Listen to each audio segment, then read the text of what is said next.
Bonjour, le webinaire que vous allez visionner se propose de discuter l'intérêt d'observer et d'utiliser les figures de retournement. Le webinaire que nous allons présenter est réalisé par Trader Forex et sponsorisé par le courtier Markets. Avant de débuter ce webinaire, je vais commencer par me présenter. Je m'appelle David Furcage, je suis analyste technique professionnel diplômé et vice-président de l'Association française des analystes techniques. Comme à l'habitude, je vais commencer par énoncer le plan. Dans un premier temps, nous présenterons quelques préalables qu'il faut conserver à l'esprit avant même de parler de figures de retournement. Dans un second temps, nous présenterons les têtes-épaules de creux et de sommet. Dans un troisième temps, les doubles creux, les doubles sommets.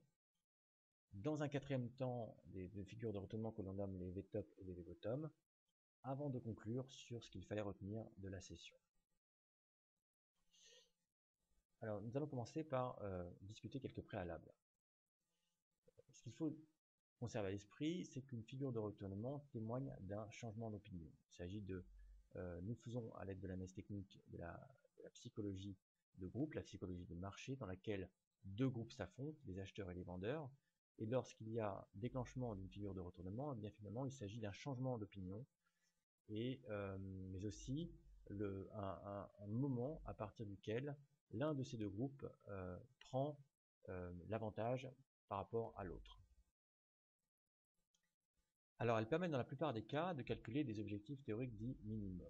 Pourquoi parle-t-on d'objectifs théoriques dits minimum? Eh bien parce que le déclenchement d'une figure de retournement implique un départ en tendance et il s'agit là d'une nouvelle tendance, haussière ou baissière.